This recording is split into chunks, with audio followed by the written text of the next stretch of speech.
تو اس کا پھر ایک ہی لٹمس ٹیسٹ ہے اور وہ ہے عمران خان کے ساتھ رکھا جانے والا سلوک۔ تو کیا اس میں کوئی تبدیلی آئی ہے؟ تو بھئی ابھی تک تو کچھ ایسا دکھائی نہیں دیا۔ اچھا، پھر گزشتہ روز ایک بار پھر عمران خان کی فیملی کو آپ نے دیکھا کہ ان سے ملنے کی اجازت نہیں دی گئی، اور اسی طرح پھر بشریٰ بی بی کی بیٹی کی جانب سے اڈیالہ جیل کی انتظامیہ کو ایک عدالتی حکم کے تحت درخواست دی گئی تھی جس میں ان سے ملاقات کی اجازت دینے کی استدعا کی گئی تھی، لیکن بذریعہ ہائی کورٹ دی جانے والی یہ جو درخواست تھی اس کو بھی مسترد کر دیا گیا، اور جیل سپرنٹینڈنٹ وہ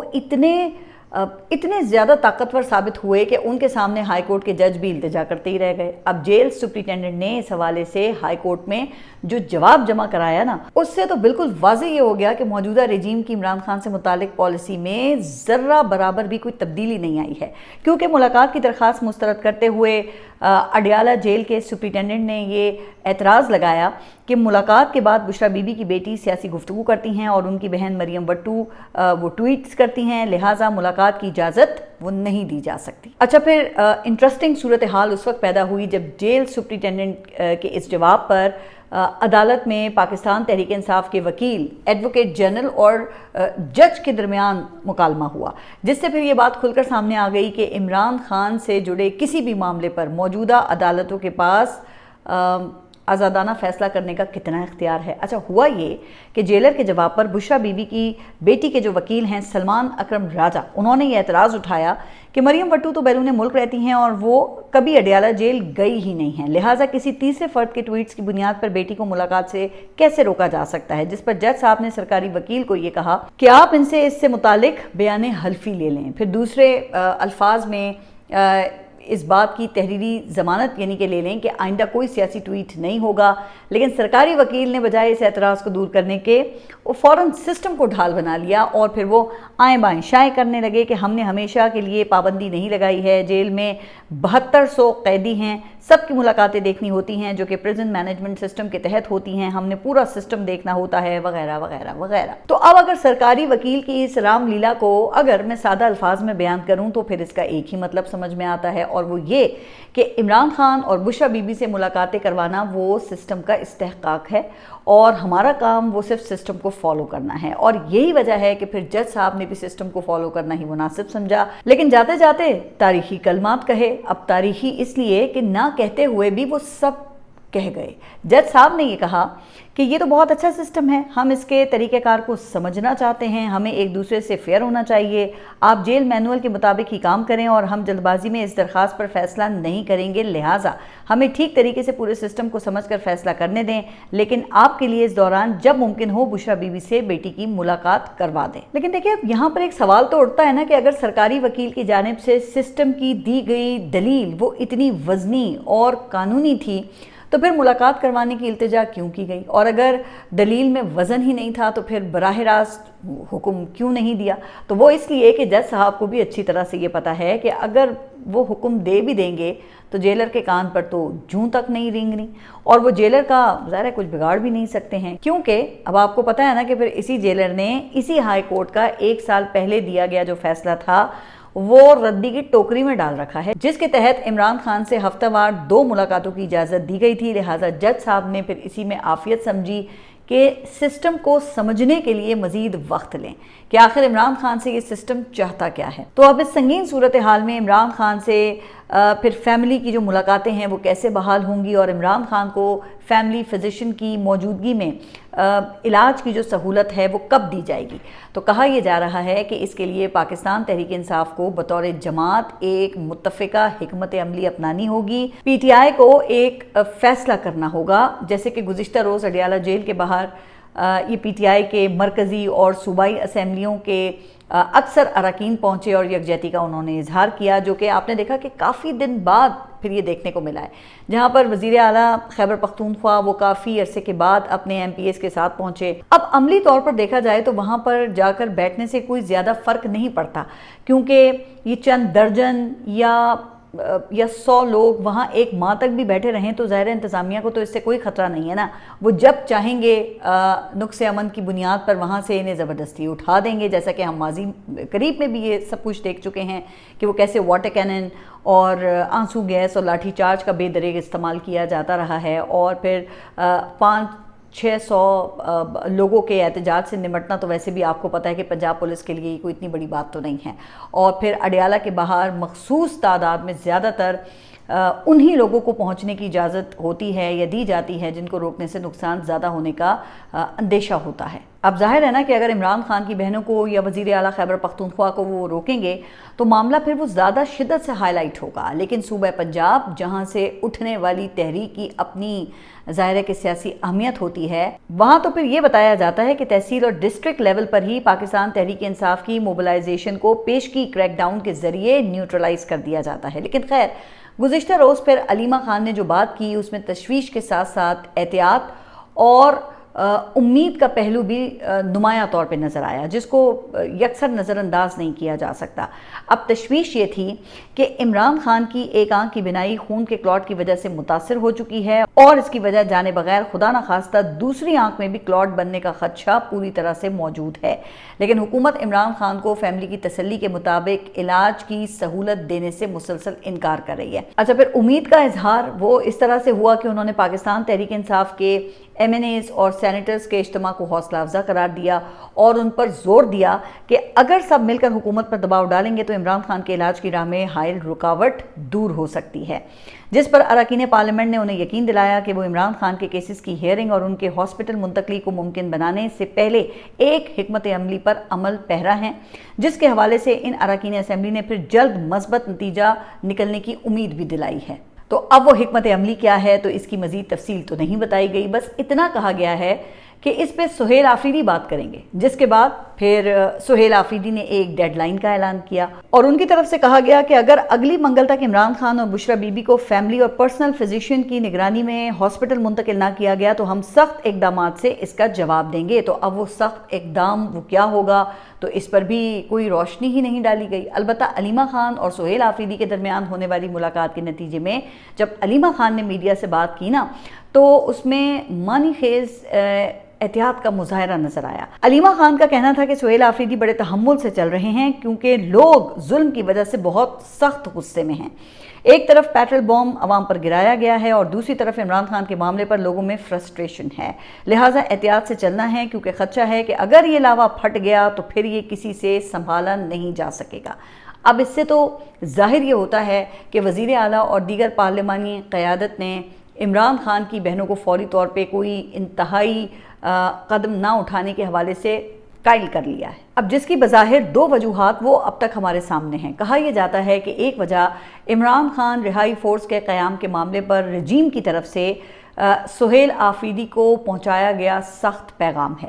جس میں نوجوانوں کے ذریعے عمران خان کی رہائی کی کسی بھی کوشش کو سختی سے کچلنے کی بات کی گئی تھی، جس کے بعد پھر ہم نے یہ دیکھا کہ وہ جو رہائی فورس والا معاملہ تھا وہ کھٹائی میں پڑ گیا، اور ویسے بھی حکومت اسلام آباد میں کسی بھی ان وانٹڈ احتجاج کو طاقت سے کچلنے کی مثال وہ تو پہلے بھی قائم کر چکی ہے۔ جب نومبر 2024 میں پاکستان تحریک انصاف کے احتجاج پر وہ شدید کریک ڈاؤن کیا گیا تھا، پھر جس میں یہ رپورٹ ہوا تھا کہ کئی ورکرز کی جان گئی اور اس دوران جن کو گرفتار کیا گیا ان کے لیے اس احتجاج سے چند ہفتے پہلے پرامن احتجاج کا ایک خصوصی قانون پاس کیا گیا تھا، جس کے تحت اسلام آباد میں انتظامیہ کی اجازت کے بغیر جلسہ کرنے والوں کو 3 سال قید اور یہ جرم دہرانے والوں کے لیے 10 سال تک قید کی سزا مقرر کی گئی تھی، جس کا نفاذ کرتے ہوئے پھر پاکستان تحریک انصاف کے درجنوں گرفتار ورکرز کو سزائیں بھی سنائی گئی تھیں۔ اچھا، پھر اب اس واقعے کے بعد ہم نے یہ دیکھا کہ صرف وہی لوگ وہ اسلام آباد میں سیاسی احتجاج کر سکتے ہیں جنہیں حکومت کی آشرواد حاصل ہوتی ہے۔ جیسا کہ آپ کے علم میں ہے کہ ابھی گزشتہ سال اپریل میں وہ جماعت اسلامی نے غزہ مارچ کے نام سے اسلام آباد میں احتجاج کیا تھا، جس سے وہ غزہ کے مسئلے پر لوگوں کو کنٹرولڈ طریقے سے جذبات کے اظہار کا موقع دیا گیا تھا۔ اچھا، اور اب 15 مئی کو ایک بار پھر جماعت اسلامی نے اسلام آباد میں مہنگائی کے خلاف ایک بڑے احتجاج کا اعلان کر رکھا ہے۔ لگتا ہے کہ اب حکومت مہنگائی کے خلاف بنے عوامی پریشر کو بھی ریلیز کرنے کے لیے جماعت اسلامی کی خدمات سے استفادہ حاصل کرنے کا ارادہ رکھتی ہے۔ تو خیر، احتیاط کی پہلی وجہ وہ پاکستان تحریک انصاف 2024 جیسی صورتحال سے ظاہر ہے کہ بچنا چاہتی ہے، جس کے اثر سے لگتا ہے کہ ابھی تک ان کی پارٹی ویسے باہر نہیں نکل سکی ہے، لہٰذا اس وجہ سے احتیاط کی بات کی گئی ہے۔ جبکہ جو دوسری وجہ ہے وہ بیرسٹر گوہر کے ذریعے سامنے آئی ہے، جس کے مطابق وزیر اعظم نے اپوزیشن لیڈر محمود خان اچکزئی سے رابطہ کیا ہے، جن کو آپ کو پتہ ہے کہ عمران خان نے فیصلہ کرنے کا اختیار دیا ہوا ہے، اور محمود خان اچکزئی وہ تو پہلے بھی یہ بات کر چکے ہیں کہ ہم نے لوگوں کے بچوں کو گولیوں کے سامنے نہیں کھڑا کرنا۔ لیکن سوال یہ ہے نا کہ کیا اس بار حکومت نے انہیں سنجیدگی سے دعوت دی ہے، یا ایک بار پھر انہیں ٹرک کی بتی کے پیچھے لگانا ہے؟ چونکہ گزشتہ سال پاک انڈیا جنگ سے پہلے بھی یہ پروسیس شروع کیا گیا، اور پاکستان تحریک انصاف یہ کہتی ہے کہ جنگ کے بعد بجائے اس کے کہ حکومت اس پروسیس کو آگے بڑھاتی، حکومت نے عمران خان سے ملاقاتیں تک ہماری بند کر دیں اور 1 سال تک مارکہ حق کی کامیابی کو یہ بیچنے میں مصروف رہے۔ لیکن کہا جاتا ہے نا کہ ہر چیز کی ایک طبعی عمر ہوتی ہے، اور اب حقیقت کا سامنا کرنا پڑا ہے تو دوبارہ پھر اس عمل کو آگے بڑھانے کی باتیں شروع ہو گئی ہیں۔ تو اب سوال یہ ہے کہ پھر اس صورتحال میں پاکستان تحریک انصاف کو کرنا کیا چاہیے؟ تو بتایا یہ جا رہا ہے کہ اس حوالے سے مراد سعید کی تجویز وہ اہم ہے کہ سب مل کر ایک چھت کے نیچے بیٹھیں اور کسی ایک فیصلے پر اتفاق کر کے اٹھیں، اور پھر کسی بھی اگر مگر کے بغیر سب اس فیصلے پر پہرا دیں۔ کیونکہ ایک بات وہ کہا جا رہا ہے کہ بالعموم اسٹیبلش ہو چکی ہے کہ موجودہ نظام کا ایک ہی ایجنڈا ہے، اور وہ ہے اقتدار کا تسلسل۔ اچھا، اب جس کے لیے آپ یہ دیکھ رہے ہیں اس وقت کہ معاشی وسائل کے حصول اور بیانیے پر کنٹرول کی لڑائی وہ زور پکڑ گئی ہے۔ اب وسائل کے لیے پھر صوبوں کا حصہ کاٹنے کی تجویز ہے، جبکہ بیانیے پر کنٹرول کے لیے یکساں نصاب کے نام پر تعلیم کی وزارت بھی صوبوں سے لینے کا پروگرام ہے۔ کہا یہ جاتا ہے کہ قومی ہم آہنگی کو فروغ دینے کے لیے وہی ایسا کرنا ضروری ہے۔ اب مجھے نہیں پتا کہ یہ نصاب کا سبجیکٹ یہ صوبوں کے پاس ہونے سے قومی ہم آہنگی کو کیا خطرہ لاحق ہو سکتا ہے، لیکن چلیں مان لیتے ہیں کہ لسانی تقسیم کے خدشات ہوں گے، مگر جناب اب ایمرجنسی کے نفاذ کی شکوں کو تبدیل کرنے کی باتیں وہ بھی تو سامنے آ رہی ہیں نا، جن کے مطابق صوبائی حکومتوں کو معطل کر کے گورنر راج لگانے کا اختیار صدر اور صوبائی اسمبلی سے لے کر آئینی عدالت کو دینے کی تجویز ہے۔ اچھا، اور یہ جو بات ہے نا، یہ ان تجزیہ کاروں کی جانب سے اس وقت کی جا رہی ہے جو خود کو طاقتور حلقوں کا ترجمان سمجھتے ہیں، بلکہ میں سابق سیکریٹری الیکشن کمیشن ہے نا کنور دلشاد صاحب، ان کو سن رہی تھی، وہ تو اس سے بھی ایک قدم آگے چل رہے ہیں۔ ان کا کہنا یہ ہے، کنور دلشاد صاحب کا، کہ صدر زرداری کی صحت اجازت نہیں دیتی، لہٰذا ان کی باقی ماندہ مدت کے لیے آئین کے آرٹیکل 243 میں ترمیم کر کے فیلڈ مارشل کو صدر کا عہدہ بھی دے دینا چاہیے، تاکہ ہائیبرڈ نظام کا پھل زیادہ اچھی طرح سے حاصل کیا جا سکے۔ اب یہ بات تو سبھی کو بڑے اچھے طریقے سے پتا ہے کہ کنور دلشاد صاحب کو ایسے خواب وہ آتے کہاں سے ہیں۔ ویسے تو حکومتی جماعتوں کے پاس بھی ابھی تک ایسا کوئی مسودہ وہ نہیں پہنچا ہے، اور لگتا ہے کہ وہ پہنچے گا بھی نہیں، کیونکہ یاد ہے نا کہ وہ 26ویں اور 27ویں ترمیم کے مسودے بھی وہ عین وقت پر اسمبلی پہنچائے گئے تھے، لیکن چونکہ کہا یہ جاتا ہے کہ یہ معاملہ وہ مال پانی کا ہے، تو اس لیے 4 سال پہلے عمران خان کے خلاف متحد ہونے والوں کے جوتوں میں دال بٹنے لگی ہے، کیونکہ اس سے چند شخصیات اور طبقات کا مفاد وہ وابستہ ہے۔ اب رہ گئی عوام، تو وہ اس کی بھلا یہاں کس کو فکر ہے، کس کو پرواہ ہے؟ ویسے بھی تو گزشتہ 8 دہائیوں میں یہ پریکٹس اتنی نارمل ہو چکی ہے کہ ہر آنے والی نئی نسل کو آئین میں تبدیلیوں کے ذریعے یہاں یہ باور کرایا جاتا ہے کہ اقتدار کا اصل وارث کون ہے اور عوام کی اوقات کیا ہے۔ حالانکہ آپ دیکھیں نا کہ واضح طور پہ نظر آ رہا ہے یہاں کہ حکومت کی سیاسی ساکھ زمین سے اوپر اٹھنے کے بجائے وہ دن بدن زمین میں دھستی چلی جا رہی ہے، جبکہ معیشت کا اثر تو یہاں پہ ہر عام پاکستانی وہ بڑی ہی شدت سے محسوس کر رہا ہے، اور وزیر اعظم کی طرف سے معیشت پر رکھے بھاری پتھر کے نیچے وہ بمشکل سانس لینے پر مجبور ہے۔ اب کہا یہ جاتا ہے کہ یہ IMF کی ٹیم جو ہے وہ پاکستان آ رہی ہے، اور جس کے سامنے پھر حکومت ایک اور عوام کچھ بجٹ رکھے گی اور اس پر پھر وہ IMF کی مہر لگوائے گی، اور یہ کہہ کر پھر وہ عوام پر اس بجٹ کو نافذ کرے گی کہ بھئی یہ تو IMF پروگرام کی مجبوری ہے۔ ابھی دیکھیں نا، یہ حال ہی میں یہ پیٹرول اور ڈیزل پر مجموعی لیوی یہ 160 روپے فی لیٹر کرنے کے بعد پھر ہمیں یہ بتایا گیا کہ بھئی یہ تو IMF کی شرط تھی، مگر حکومت کو یہ بتانے کی اخلاقی جرت نہیں ہوئی کہ IMF نے ٹیکس ریونیو بڑھانے کی شرط رکھی تھی، نہ کہ یہ لیوی بڑھانے کی۔ اب لیوی بڑھانے کا پلان تو اس حکومت کے پھر قصائیوں نے IMF کے سامنے رکھا تھا نا، یہ جانتے ہوئے بھی کہ پہلے سے عائد ٹیکسوں کی وجہ سے ایک عام آدمی کی یہاں پر جو قوت خرید ہے بھائی وہ تو پہلے ہی جواب دے چکی ہے، تباہ ہو چکی ہے وہ، اور سروائیول کے لیے یہ غربت کا شکار آدھی سے زائد آبادی وہ تو پہلے ہی صرف روٹی کے چکر میں ہی یہاں پہ لگی رہتی ہے۔ اب جو تھوڑی بہت یہ لوور مڈل کلاس بچی ہے نا، اس کو بھی پھر پیٹ بھرنے کے لیے تعلیم، صحت اور روزگار کی قربانی دینا پڑ رہی ہے، اور بنیادی انسانی ضرورتوں میں ظاہر ہے کہ پھر ان کو چوائس کرنی پڑتی ہے نا کہ بھئی بچے کی تعلیم جاری رکھیں یا اس کی صحت کا خیال رکھیں یا ماہانہ یوٹیلیٹی بلز کی ہم ادائیگی کریں۔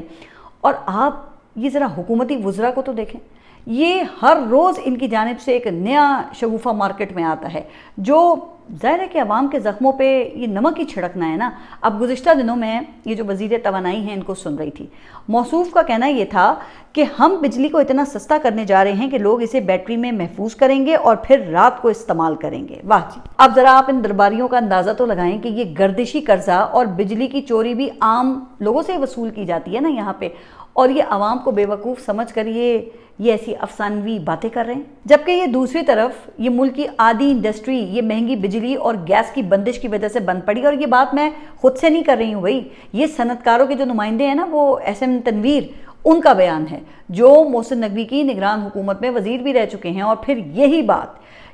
بات پھر سینٹ کے فلور پر بھی سامنے آ چکی ہے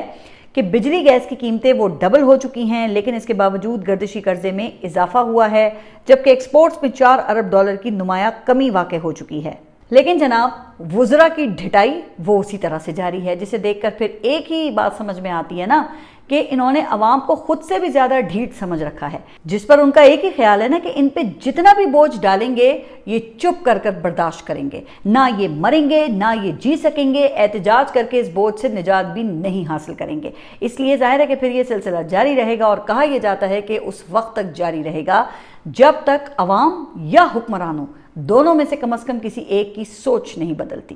آپ سب اپنا خیال رکھیے، اور اگلے ولاگ تک کے لیے اللہ حافظ۔